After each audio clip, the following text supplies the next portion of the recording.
Imagine your entire future being shaped by just how well you could read by third grade. Not your personality, not your dreams, just a reading score. I know that sounds extreme, but that early reading skill has much more power than most of us may realize. There's even this myth that some US states use third grade reading scores to predict how many prison cells they'll need in 10 years. When my sister told me that, I was shocked. That myth may not be true, but when I looked into it, I found something even more powerful. Reading isn't just an everyday skill. It has a direct impact on a person's future, academically, economically, socially, and even legally. And that impact starts early. By the time a student reaches third grade, the ability to read becomes critical. Because third grade isn't just another year. It's a milestone. It marks when a child shifts from learning to read to reading to learn. And without that shift, math problems become even more annoying, science facts go way over our head, and history becomes a blur of names and dates. And without the fluent ability to read by third grade, students begin to fall behind in every single subject. According to the Annie E. Casey Foundation, students who aren't fluent readers by third grade are 4 times more likely to drop out of high school. 4 times. Let that sink in. That isn't just a random statistic. It's a sign, a warning. So, if third grade is the tipping point, the question is, what leads up to it? What makes a student not just learn to read, but want to read? That's where joy comes in. When children start reading for pleasure, their brain's reward system lights up. They begin associating reading and learning with joy. And that internal motivation, it turns into a habit that builds confidence, builds comprehension, and builds curiosity. And I've seen that truth firsthand. When I was in 5th grade, I joined a buddy reading program at school where we were paired with younger students who struggled with reading. I got paired with Raven, who is the sweetest and full of energy, but reading was tough for her. She would stumble over words and try to avoid them. There was also Hannah, who was learning English as her second language. When we first started, she barely spoke, and she tried to avoid eye contact. But week after week, we would sit and read together. At the time, the effort seemed small, but looking back, I realized just how big of a shift it was. Their stories taught me something I'll never forget. Reading isn't just homework. It's the groundwork for the future.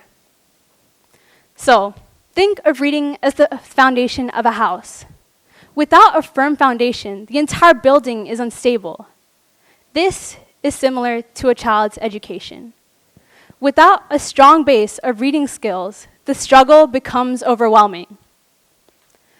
But simply understanding the importance of reading doesn't mean that every child has what they need to succeed, especially when their biggest barriers are the ones that we can't see.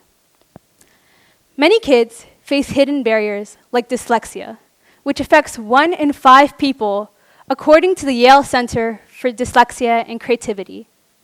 For some kids, it could show up as mixing up their B's and D's. And others, they could struggle to match sounds to their letters. But for many, the signs are much harder to spot, and they remain undiagnosed until much later, when they're already falling behind, losing confidence.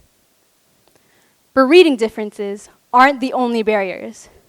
For some kids, they could be learning English as their second language, like Hannah.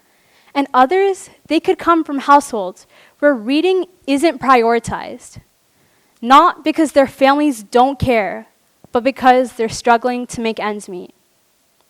But these setbacks, they don't mean that the child isn't capable and that they're failures of intelligence, but rather that they are failures of detection and support. So here's what needs our attention. The earlier we help, the bigger the impact.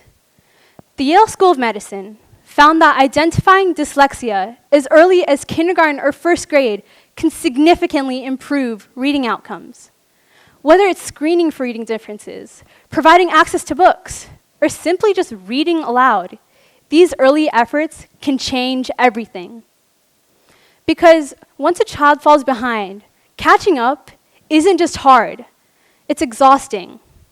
Helping a 5-year-old learn to read is much more effective and honestly way less expensive than trying to help a 15-year-old catch up after years of frustration and self-doubt. Because once a child reaches middle school, the struggle isn't just academic, it becomes emotional. They stop raising their hands and they stop trying, not because they don't care, but because they start to believe that they aren't capable. So let me ask, what if we didn't wait until middle or high school to intervene? What if we supported in and believed in them earlier? What if every child could read by 3rd grade? And that world isn't just a fantasy, it's a choice that doesn't just belong to policymakers or schools, but a choice that belongs to all of us. Many states have programs to support early literacy, and they're doing good, but even so, dropout rates could be even lower. Because while these big programs do matter, it's the small, everyday things that can make the biggest differences. So, if you're a parent, simply reading aloud to your child for 15 minutes a day can create a lifelong difference. If you're a caregiver or teacher, try and weave reading into everything. Not just story time, but playtime, conversations, and routine. If you're a sibling, sit with your younger brother or sister, help them sound out stories, and when they get words right, celebrate. Because those little moments, they add up. And now, we have something else on our side. Technology. AI can step in and fill in the gaps that even the most loving parents and caring teachers can't catch. Imagine this, a tool that listens as your child reads, identifies where they're struggling, and gives back real-time, kind support. A robot tutor that never runs out of patience or needs a coffee break. Because when we combine the power of technology and the human connection of families, we get closer to a future where every child can read by 3rd grade. And support, whether high-tech or hands-on, arrives early, it can be truly transformational. This was true for Raven and Hannah, the 2 students from the Buddy Reading Program. Each week, we would sit and read together, and sometimes we would play games in the hallways while sounding out words and laughing through tongue twisters. Reading eventually became something Raven looked forward to, something fun, not homework. And Hannah, week after week, as her reading improved, so did her confidence. She began to smile more, and she even tried to talk more. These students didn't just learn to read, but they learned to enjoy it. And that's the power of early support. Because it doesn't just take magic. Reading one fairy tale night can spark a child's imagination, curiosity, and growth. And stories can help develop a child's emotional intelligence, life skills, and empathy. Because when we teach children to read, we're not just giving them words, we're giving them a future. A future where the school to prison pipeline shrinks. A future where more students graduate, go to college, and live fulfilling careers. A future where those who were once behind now lead and inspire. So, I'll leave you with this quote. If you want your children to be intelligent, read them fairy tales. If you want your children to be more intelligent, read them more fairy tales. Thank you.